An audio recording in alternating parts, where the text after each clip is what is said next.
Ever notice when a chatbot or search engine gives the right answer even though the words don't match? That isn't a lucky guess. It's a different kind of database under the hood, one that stores meaning instead of just strings of text. A vector database is a place to put knowledge in a form machines can understand, numbers that represent concepts, not just the letters in a sentence, but the idea of the sentence. Those numbers are called embeddings, dense lists of values that capture the essence of text, images, even audio. Here's the big shift from the familiar baseline. Traditional databases and keyword search match exact words or simple patterns. Vector databases match by meaning. Ask about headset runtime, and they find content that talks about wireless headphones lasting 20 hours, because the meanings live near each other in this numerical space. Why care? Because AI systems now rely on retrieval. Generative models sound fluent, but without the right facts nearby, answers drift. Vector databases give them context at speed and scale. Customer support chatbots stop hallucinating. Recommendation systems feel tailored. Internal knowledge stops hiding behind the wrong wording. To picture it, imagine a city map, but stretched into hundreds or thousands of directions. Every piece of content is a house with coordinates in that city. Similar things form neighborhoods. A question becomes a new house, and search is a quick walk to the nearest homes. Not a word match, more like a stroll through meaning. So the simple version is, transform messy data into vectors, place them in a space where distance equals similarity, and then find the closest points when someone asks a question. There's a quiet elegance here. Knowledge becomes geometry. That single idea powers much of what feels intelligent in modern apps. Now for how it works in practice. 4 moving parts, working in a loop. It starts by generating embeddings. A neural network takes raw input, like a paragraph, a product photo, or a line from a transcript, and emits a fixed-length vector, sometimes 768 numbers, sometimes 1536, sometimes more. Those numbers are arranged so that king lands near queen, and headset finds headphones. It isn't memorizing sentences, it's locating ideas. Here's what matters. Embeddings turn unstructured content into a comparable format. Once everything has coordinates, similarity becomes math. 2 items are close if their vectors point in a similar direction or sit near each other in that space. One popular way to compare is cosine similarity. Imagine 2 arrows from the origin. The smaller the angle between them, the more alike they are. That's useful for text because it emphasizes direction, meaning, rather than magnitude, length of the vector. Euclidean distance, the straight line gap, is another option, especially when vectors are normalized. Next comes storage and indexing. With a few thousand vectors, scanning them all for every query is fine. With millions or billions, that falls over. Vector databases use specialized structures to organize the space for fast lookups, a family of techniques called approximate nearest neighbor search. Approximate is the keyword. Instead of checking every point, the index steers the search toward likely areas. HNSW is a common approach. Imagine multiple layers of a graph where long-range shortcuts get you near the right neighborhood, then local streets refine the result. Put differently, the index is a map of the map. It doesn't guarantee the mathematically perfect closest neighbor, but it finds very close ones extremely fast. That trade-off, tiny accuracy loss for huge speed, unlocks real-time search at scale. On query, the same embedding model converts the user's input into a vector. The database then computes similarity scores to candidates suggested by the index and ranks the best matches. It can return the top 5 or 10 nearest neighbors, often within milliseconds, even across tens of millions of items. There's another trick many systems use: metadata filters. If a catalog has categories, dates, languages, or access controls, the database can narrow the candidates before vector search. Ask for battery life in electronics, not in clothing. That reduces cost and noise. Finally, those matches get retrieved with their original content and metadata. In many applications, that bundle feeds into a large language model using a technique called retrieval-augmented generation. The model reads the top documents and then composes an answer grounded in that context. So the pipeline is: embed the data, index the vectors, embed the question, search for the nearest neighbors, then use them to inform the response. It's not magic. It's a well-tuned flow from meaning to geometry and back to language. A quick example makes it concrete. Picture a support chatbot for an e-commerce store. 10,000 product descriptions and manuals are embedded into 1536 dimensional vectors using a standard model. Those vectors are stored in a vector database and indexed with HNSW. A shopper types headset runtime. That phrase is embedded into its own vector. The database finds the nearest neighbors, maybe a manual and a product page that mention wireless headphones last 20 hours. Cosine similarity scores above 0.85 suggest strong alignment.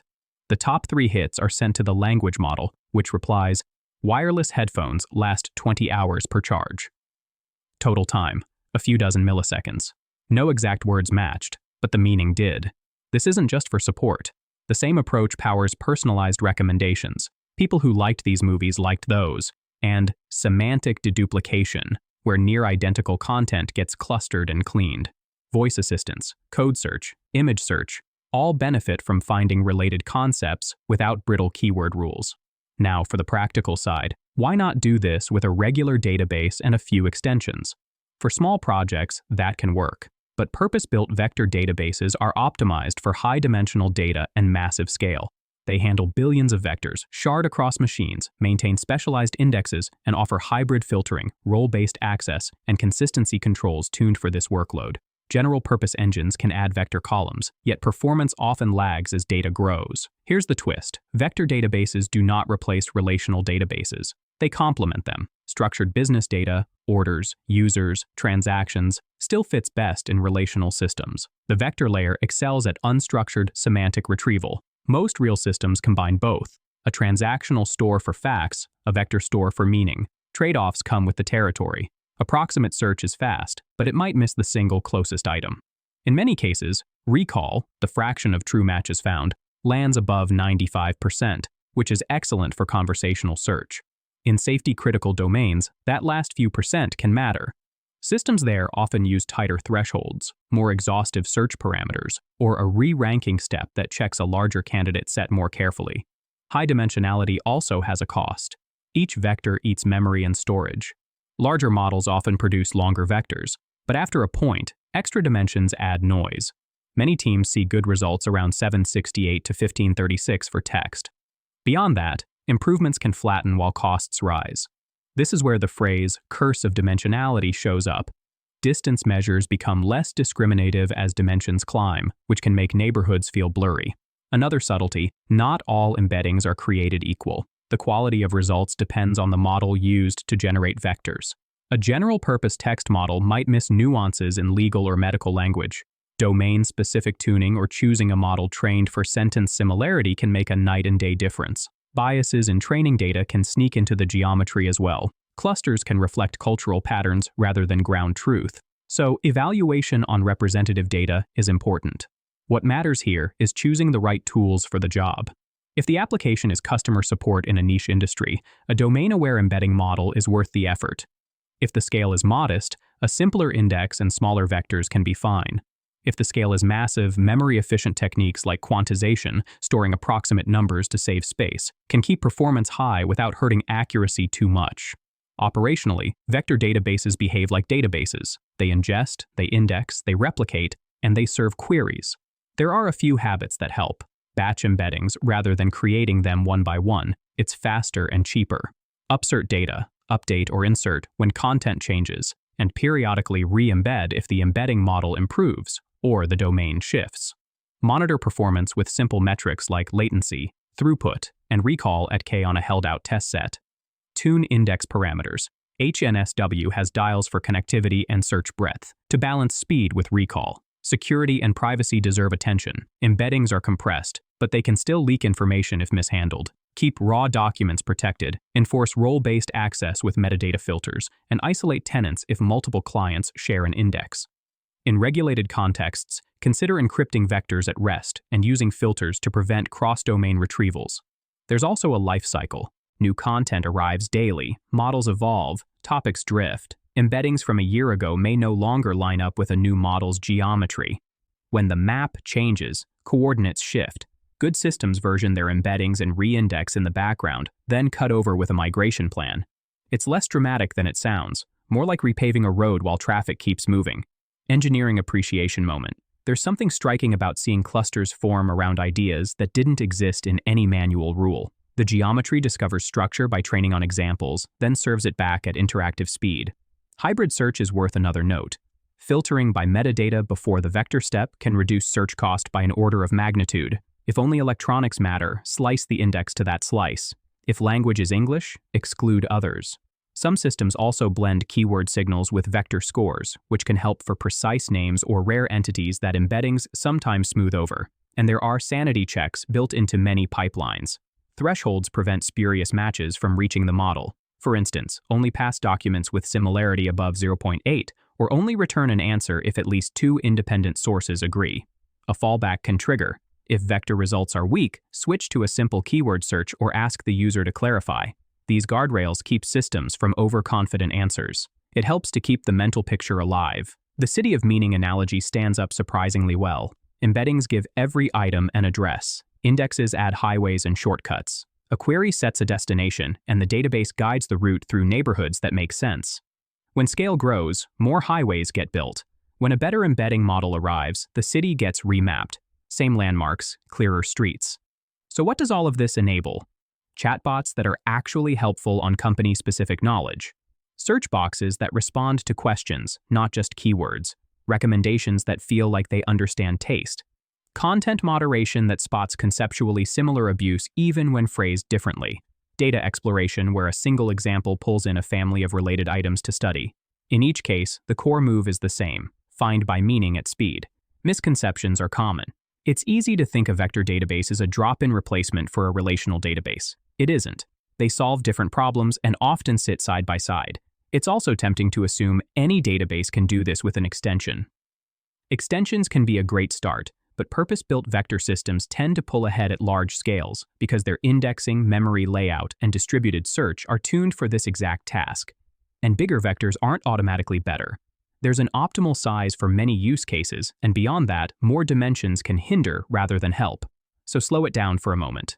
The core pattern is simple enough to carry forward. 1. Convert everything to vectors with a model that understands the domain. 2. Store those vectors in a database that can search them quickly while respecting filters and permissions. 3. On every question, convert it to a vector and fetch the nearest neighbors. 4. Use that retrieved context to inform downstream systems, often a language model, so answers are grounded. There's a satisfying simplicity here. Ask a question, watch geometry answer. When this works well, it feels like a map doing what maps do, bringing you close to where you wanted to go without asking for precise coordinates. That's a small wonder of modern engineering. A quick glance at performance choices ties things together. Cosine similarity is a good default for text, as it focuses on direction. Euclidean distance can be fine if vectors are normalized. HNSW offers strong speed recall balance for many scales. Recall above 95% across a small test set is a healthy milestone before scaling. And pre-filtering by metadata, then applying vector search, often cuts cost dramatically while improving relevance. Even the impressive numbers are grounded. Searching 10 million vectors in under 50 milliseconds isn't a stunt. It's what modern ANN indexes, efficient memory use, and careful engineering deliver. That performance is why vector databases sit at the heart of retrieval-augmented generation, semantic search, and recommendations today. One last subtlety deserves attention: evaluation. It's easy to overfit a demo. Far better to hold out a set of queries and expected matches, track recallic, and iterate. If results cluster by topic but miss niche terms, choose a better embedding model or add a hybrid keyword boost. If latency spikes under load, adjust index parameters or shard the data. This is not just about picking a tool, it's about measuring and tuning the entire pipeline. Zooming out, vector databases make AI systems feel context-aware. They don't understand meaning the way humans do, yet they arrange information so that nearby in space reflects related in thought. That mapping is what lets a model answer specific questions about specific data without retraining on every detail. So here's the mental model to take away. Think of a vector database as a map of ideas. Embeddings give everything an address. Similar meanings live as neighbors. The database maintains highways to get to those neighborhoods fast. A search isn't letter matching. It's a quick trip through the city to the most relevant homes. Then a language model reads what's on those doorsteps and speaks back an answer. That picture is enough to reason about design choices. Better embeddings redraw the map more faithfully. Indexing parameters adjust how quickly the route is found. Similarity metrics shape what close means. Metadata filters limit which part of the city is explored, and guardrails decide when to answer and when to pause. There's one more small appreciation worth leaving in view.